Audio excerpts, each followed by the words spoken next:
of Defense, Secretary Austin made clear that countering the scourge of sexual assault and sexual harassment in our military was a top priority for him and the department's leadership, and that's still very true today. As the statistics from the report indicate, we have much more work to do to ensure that all members of the U.S. military and the Department of Defense are treated with dignity and respect, and that they can do their important work for our nation without fear of violence or harassment. Department of Defense leaders will continue to remain sharply focused on eliminating sexual assault, and as a department, we're committed to preventing this scourge from happening in the first place, assisting sexual assault survivors with recovery and resilience when it does happen, holding offenders accountable, and rebuilding trust and confidence among our warfighters that DoD leaders are taking this matter seriously. In addition to the annual report, Secretary Austin issued a memo on Thursday to senior Pentagon leadership and senior field commanders detailing the specific multiple actions DoD is taking to combat sexual assault and sexual harassment, which is available on the defense.gov website under the Publications tab. Sexual assault in the military is a national defense issue, and addressing it is something this department considers absolutely vital to the health and readiness of our forces. In the memo's closing, Secretary Austin makes his views very clear on this subject to U.S. military leaders. Sexual violence will not be tolerated within our ranks. This is a leadership issue, and we will lead. Separately, I want to highlight a few operations and administrative items for your awareness. There will be an operational test launch of an Air Force Global Strike Command unarmed Minuteman III intercontinental ballistic missile early tomorrow morning, September 7, from Vandenberg Space Force Base in California. This launch is a routine test, which was scheduled far in advance, and consistent with previous tests, this ICBM launch will validate and verify effectiveness and readiness of the system. In accordance with standard procedures, the United States has transmitted a pre-launch notification pursuant to the Hague Code of Conduct and notified the Russian government in advance pursuant to treaty obligations. The purpose of the ICBM test launch program is to demonstrate the readiness of U.S. nuclear forces and provide confidence in the security and effectiveness of the nation's nuclear deterrent. As you may recall, the last test launch was August 4th, which had been delayed. So for those wondering about timing, the two launches moved closer together due to the delays from the August date sliding to the right. And again, tomorrow's launch was scheduled far in advance. And then finally, as a reminder, Secretary Austin and General Milley will host an in-person meeting Thursday of the Ukraine Defense Contact Group, and will be joined by ministers of defense and senior military officials at Ramstein Air Base from 50-plus nations around the world to discuss the ongoing crisis in Ukraine. The Secretary and the Chairman look forward to these important discussions, which demonstrate the strong international unity, resolve, and support for the Ukrainian people as they continue to fight and defend their country against Russian aggression. And with that, I'm happy to take your questions. We start with AP. Lita, do we have you? Yep. Can you hear me? Can you hear me? Hear you. You can? I can hear you, yes. So a question on the latest intelligence suggesting that Russia is hoping to buy some millions of dollars of rockets and artillery from North Korea. Has the Pentagon seen any indication that that is ongoing already or preparation for that? And then just a quick one on the Secretary's trip this week. Do you expect that there will be more aid announced or any other changes in U.S. troop posture in Europe as part of this coming meeting? Yeah, thanks for the question, Lita. So let me take your second question first and say that I don't have any announcements to make right now. Certainly, the Secretary looks forward to the conversations as part of the Ukraine contact group, and we'll be sure to keep you updated on that front in terms of any outcomes. As far as your first question, yes, we do have indications that Russia has approached North Korea to request ammunition. I'm not able to provide any more detail than that at this point in time, but it does demonstrate and is indicative of the situation that Russia finds itself in terms of its logistics and sustainment capabilities as it relates to Ukraine. Certainly, as has been said, we assess that things are not going well on that front for Russia. So the fact that they're reaching out to North Korea is a sign that that they're having some challenges on the sustainment front. Thank you. Just a quick follow-up then. You talked about they're in the process of getting these weapons. Does that mean they've like sent the money over? They're waiting for the shipment? Have they not sent money over? What part of the process are we in? Yeah, so the information we have is that they've approached North Korea, but beyond that, I don't have any further details to provide. There's been no transfer of money necessarily. I don't have any other details to provide. And just to follow up, why declassify this information now? Is it because you received it now, or because the process of declassification took a while? I guess why now? So what I would say, Idris, is that as this campaign has unfolded, we've tried to make an effort to ensure that the public and the international community understand the situation that Russia finds itself as they, again, continue to wage their campaign in Ukraine. This information is relevant to the fight in the sense that, again, it's indicative of the situation that Russia finds itself in and shows the fact that they are trying to reach out to international actors like Iran and North Korea that don't have the best record when it comes to international stability. And one last question. Is this the first time the Russians have reached out to the North Koreans for these type of weapons? I don't have an answer to that. Okay. Laura? Sure, thanks. Can you give us an update? Two questions. First of all, can you give us an update on what you're seeing from the drones that Russia has received from Iran? Are you seeing indications of additional failures like we saw last week? What's the status there? And then I also wanted to ask, we're seeing reports that Ukraine has launched a counteroffensive now in the Kharkiv Oblast. Can you provide any update on what the Ukrainian armed forces are doing there? Sure. On your first question, I don't have any updates to provide. In terms of what we're seeing in Ukraine, what I would tell you is that, in general, what we've seen in the Kherson region first is some or continued offensive operations by the Ukrainians. They continue to make some forward movement. We are aware that they have retaken some villages. In terms of that, further detail beyond that, I'd refer you to the Ukrainians. But that's probably about as much information as I'm going to be able to provide in terms of an operational update from the podium. I'll have to get back to you on that. If I could just follow up, have you seen any movement of Russian forces from the east to resupply the south? So in terms of Russian forces, what I would tell you is that we have seen some offensive Russian activity up in near Bakhmut. In that situation, the Ukrainians continue to hold the line. As far as Russian reinforcement, I don't have any details to provide on that. Jim. General, obviously the Secretary and the Chairman will be discussing training for Ukrainian forces outside of Ukraine by allied or partner countries. Can you just sort of say what's the level of training right now before this meeting that's coming up? Sure. Talking in broad terms, primarily consisting of training on various weapon systems that we're providing to the Ukrainians, providing training on maintenance and logistics type of support. We can certainly work with you to get you more details than more granularity on that, but generally speaking, that's the kind of training that we're providing. And again, this is not something new necessarily, although certainly since the invasion, there's been a continued increased focus on supporting the Ukrainians.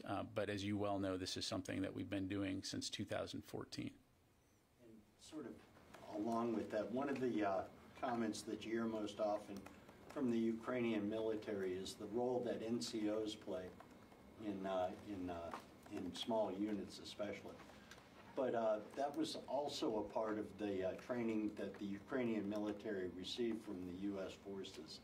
Is that still continuing? Are they still doing that, or has the exigencies of war sort of wiped that out?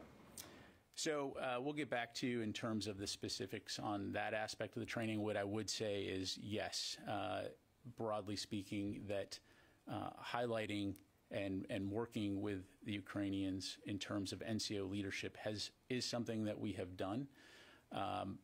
This is a strategic advantage in a lot of ways of the U.S. military and many Western militaries is the non-commissioned officer corps in terms of what they bring to the battlefield and enabling modern militaries. So I do know that is an area that is of continued importance, but let us get back to you in terms of specific training on that front. Thanks, Jim. All right, let's go back out to the phone lines here. Do we have Fox News? Hey, yes, Liz Frieden with Fox News. Thanks for taking my question.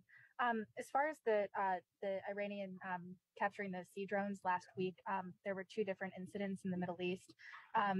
Does the U.S. make anything of this happening suddenly as the Iran negotiations are ongoing with the nuclear deal? And is this part of a greater trend? Yeah, thanks for the question, Liz. So we do not see the two as connected.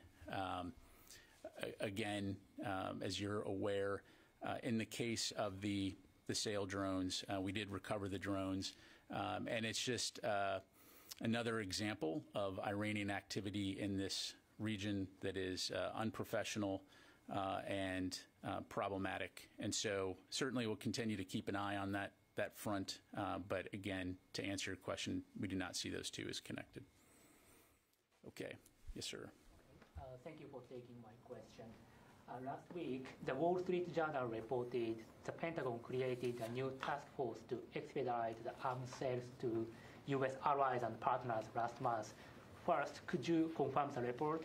And secondly, is there a concern in the Pentagon that the U.S. will not be able to sufficiently arm Taiwan by 2027 when the U.S. military assesses that China will have capabilities to invade Taiwan?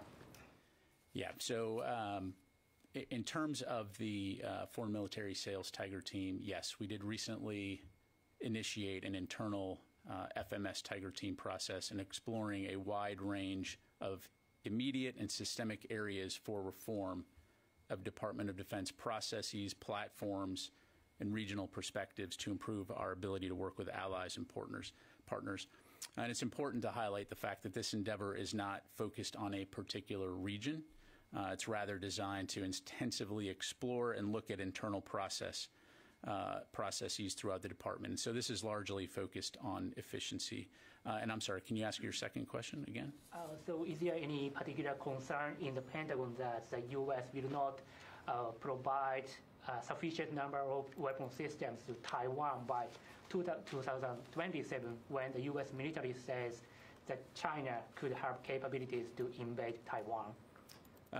So what I would tell you is that we'll continue to work closely with our international partners and allies. I don't have any specific remarks or comments to make today in regard to Taiwan or potential or future military sales, other than to say that we'll continue to work very closely on stability in the region and work closely with our partners in the region to ensure that stays the case. Thank you. Fadi, and then we'll go to the phone. Thank you, General. So just to follow up on the question on the said drone incident, specifically the second one, Wall Street Journal reported over the weekend that the cameras on both drones were missing. First of all, are you able to confirm that report, and whether Iran took the cameras, or do you have an idea where they are now? So I can confirm that the cameras were missing. These are unclassified, unsensitive, off-the-shelf technology. In terms of what specifically happened to them, I don't have that information, so no, I can't confirm that Iran took them. Because these are commercial off-the-shelf systems, certainly I'd refer you to NavCent in terms of the efforts to repair these, but no particular concerns in regards to the fact that, again, this was not sensitive equipment. Is there an effort to communicate with the Iranians to ask if they actually have the cameras? I don't have any information into that. Again, what I would say is that we call on the Iranians to exercise good seamanship and observe the international rules and norms when it comes to operating in this area. Thank you. Yes, sir. General, last week we have seen Greeks using their S-300s locked on Turkish jets conducting NATO mission. Is it an acceptable behavior for the United States, particularly when you think the mission was a NATO mission? Yeah, thanks for the question, Qasim. What I would tell you is I'm aware of those reports, but I don't have any information to provide from here. But in terms of policy, for example, the United States military is also conducting a lot of missions like this over the partner skies, in partner skies. Do you think that like something like this happened to the United States, would that be acceptable? Well, I don't want to get into hypotheticals, right? What I would tell you is that Secretary Austin has talked in the past with both his Turkish and his Greek counterparts and emphasized the need for continued efforts to reduce tensions in the Aegean through constructive dialogue. So I'd leave it at that. Thank you. Let me go ahead and go to the phone here. Tony Capaccio from Bloomberg. Hi, sir. I had a quick question on the Ukraine and the Afghanistan after action report. You mentioned last week that a classified version has been prepared. What organization has prepared it? Was that the National Defense University? And what are your plans for releasing fairly quickly the executive summary, at least? Thanks, Tony. So yes, National Defense University was responsible for compiling the report. And I'm not going to put a timeline on when the Secretary's review will be complete, nor when we will have an unclassified aspect of that report available for release. Well, Pat, will you at least commit to an expedited review of the classification of the report so that the public can see this and it's just not leaked out?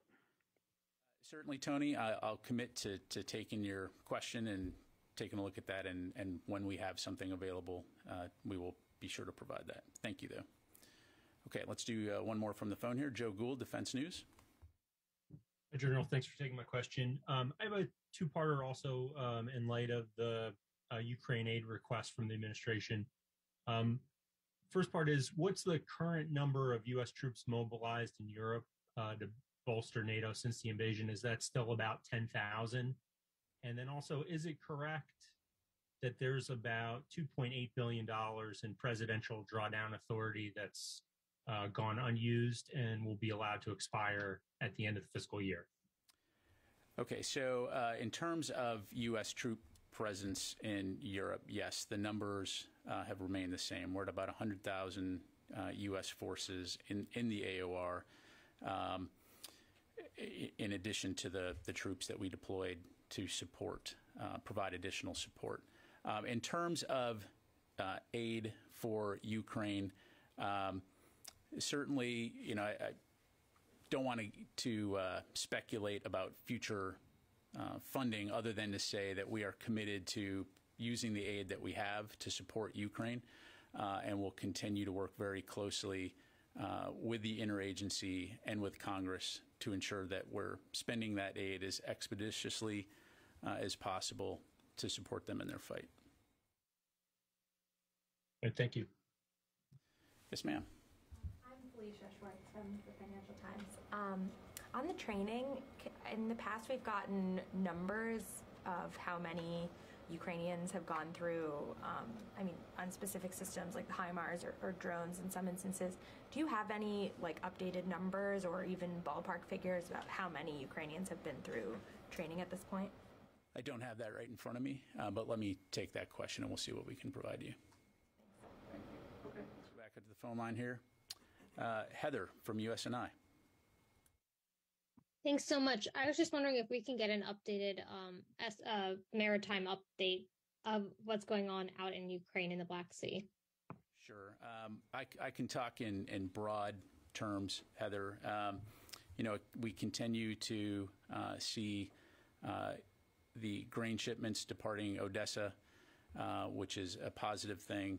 We continue to stay focused on that.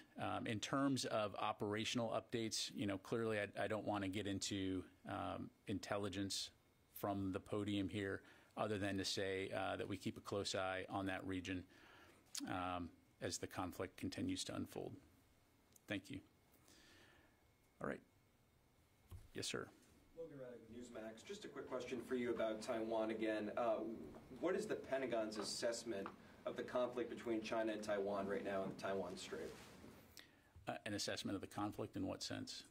Latest of what's going on right now in the last couple of days. Well, in terms of specifics on the ground activity, I'd refer you to Taiwan. Obviously, from a U.S. military standpoint, we continue to operate in the region, most recently on 28 August, of course, with our Taiwan Strait transit. It's one of those regions that we will continue to keep a close eye on with our partners and our allies in the region. Certainly there is tension there, but we would call on China to continue to ensure the stability of the region, and I'll just leave it at that. Thank you. We'll go to Laura and then one more on the phone here. Just to follow up on that, we heard from Colin Powell a couple weeks ago that there were no new assessments that China was going to invade Taiwan any sooner than we previously thought. Is that, now that a couple weeks have passed since these exercises happened and we've seen China kind of continuing to violate Taiwan's airspace, is there any new assessments going on about the prospect of this happening in the next 5-10 years? Yeah, I'm not aware of any new assessments. Louis. There you go back to the questions about North Korea. What are some of the capabilities that North Korea could actually offer Russia in its fight in Ukraine? Well, the information that we have is that Russia has specifically asked for ammunition.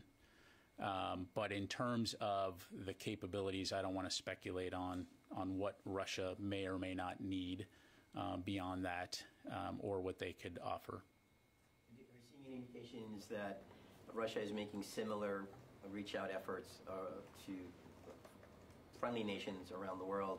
I mean, we've seen the Iran drone deal, now this information which you've declassified.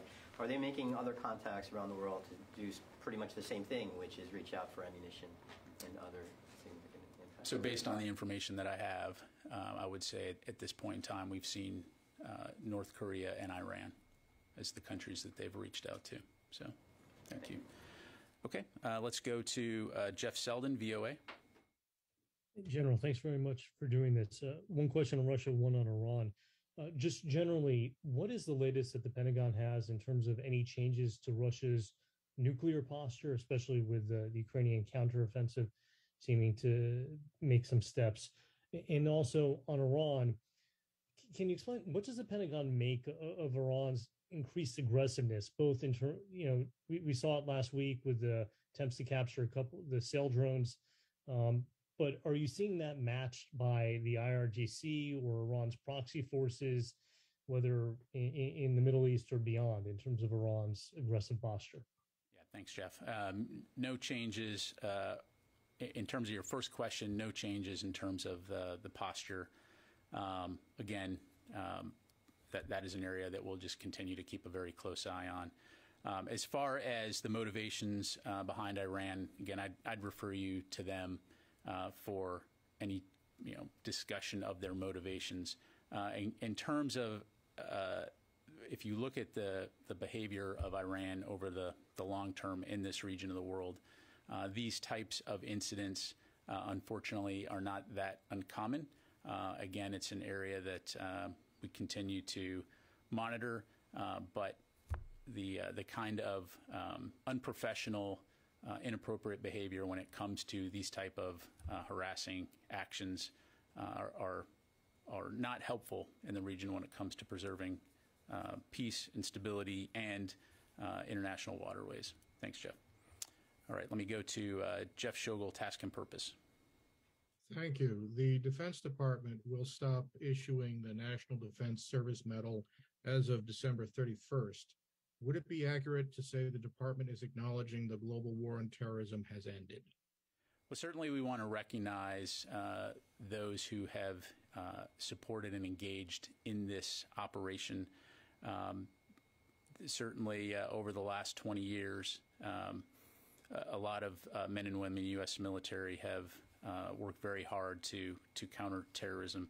But in terms of the actual medal, Jeff, let me get back to you on that. in its current status. Thank you. All right. Any others in the room here? Yes, sir. Yes, sir.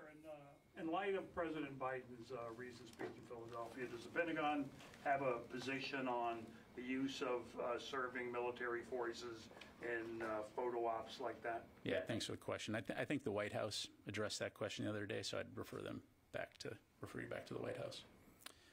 All right, let me go to Mike Brest, Washington Examiner. Asked and answered. Thank you. Nancy from Wall Street Journal. Thank you. I'd like to go back to an announcement you made last week about a review of Afghanistan for purposes of a presidential unit citation. Can we please get a list of all open reports related to, all open reviews related to Afghanistan? And also, I'd like to revisit something that Tony was asking earlier. Secretary Austin, when he announced the after action report, said that it was important that we are able to learn a lesson, that he would do so, and that review would be happening in the days ahead. That was more than a year ago. I would ask that you please take the question of when that report will be declassified, or some version of it. I don't think it's fair to the American public that has been promised some public accounting of what happened in those final days in Afghanistan, an open-ended promise of maybe declassifying such an essential report. Thank you. Yeah, thanks, Nancy. Yes, again, I'll commit to taking that question. And, as part of this process, obviously, and as a organization that, for obvious reasons, was very actively involved in Afghanistan, we want to make sure that we're capturing those lessons learned and that we're able to apply those lessons not only to today but future operations. Certainly understand the interest in this topic, both as a service member and as an American. So again, I'll take that question and we'll get back to you as soon as we can in terms of what we'll be able to provide on an unclassified note. And then, I'm sorry, you had another part to your question? Oh, on the unit citations. So again, part of that direction was for the services to do the expedited review as far as which units they recommend for the presidential unit citation. And so the services in and of themselves should have information on their own efforts. Certainly this is not the only recognition that's being provided or has been provided for operations related to Afghanistan, but we'll take your question and provide what we can. Thank you. Okay, let me go to Paul Hanley, AFP. Hi, can you hear me? Can you hear me? I can hear you. Okay, sorry. Look, going back to the sailed drones, can you say on what basis these were recovered? What demands did the U.S. Navy make to the Iranians, and was there a threat leveled? Was there a kinetic force considered? And stepping back more broadly, can you say how many of these have you deployed in the Gulf, and are they only there, or is the Navy using them as in such a large number elsewhere in the world? Sure. To answer your first question, so as I understand it, the Iranian Navy held these sail drones on their deck of their ship overnight and returned them the next morning. In terms of how long they've been operating in the vicinity or in this area, these drones are operated as part of Fifth Fleet's Task Force 59. They've been operating in the region since the beginning of the year, so January of 2022. And they are a way that we are able to provide information to NAVCENT quickly as far as safely transiting the area, providing information in terms of potential issues or threats in the area. But bottom line is that, again, there was no situation in which forces were as you put it, hostile. This was, they took them, and then the two U.S. Navy guided missile destroyers that were operating in the vicinity responded, moved into the area, but then shortly after, like I said, overnight, the Iranians released them. Thank you. All right, well, we've got time for just a couple more. We'll go to Tony Bertuccia, Inside Defense. Thank you. I appreciate it. Last week, DOT&E Nicholas Geerton was tapped for a job to be an ASD with the Navy for research, development, and acquisition. And those are two very different jobs, right? One's a unbiased evaluator of weapons programs, and the other one is an advocate for weapons programs. Is Mr. Geerton going to stay on as DOT&E while he pursues confirmation in the Navy job? And then how does the department adjust to potential conflict of interest that this might cause? Yeah, thanks very much for the question, Tony. Let me take that one and get back to you. I just don't have the insight to provide on that, so let me get back to you on that one. Barbara Starr, CNN.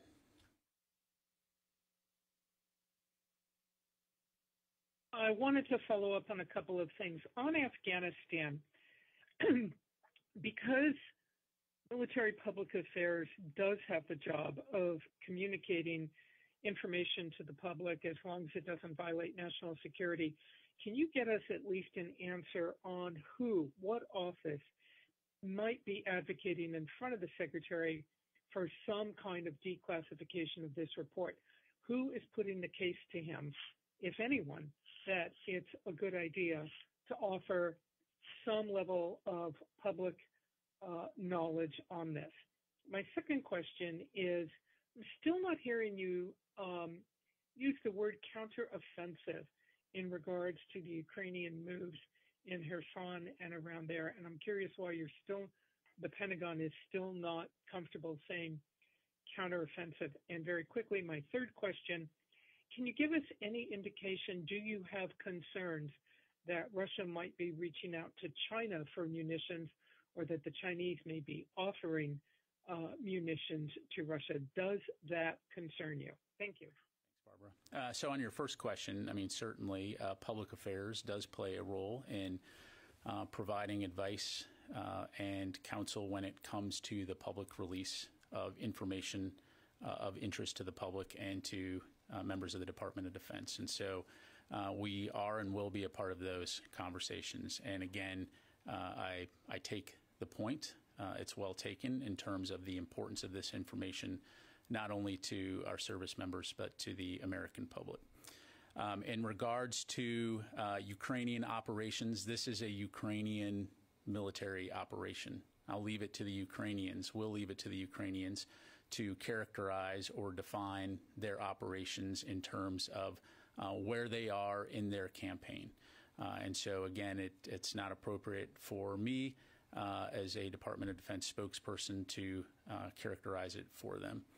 And then finally, in regards to China and Russia, certainly as evidenced by Russia's most recent exercises and other activities, there is a relationship between China and Russia in terms of what Russia may be asking of China or not. I don't have any information to provide from the podium on that, other than to say that in an era of strategic competition, we'll continue to keep a very close eye on Russia and China and the threats that they pose to international stability and the international rules and norms that have largely kept the world safe for the last 70-plus years since World War II.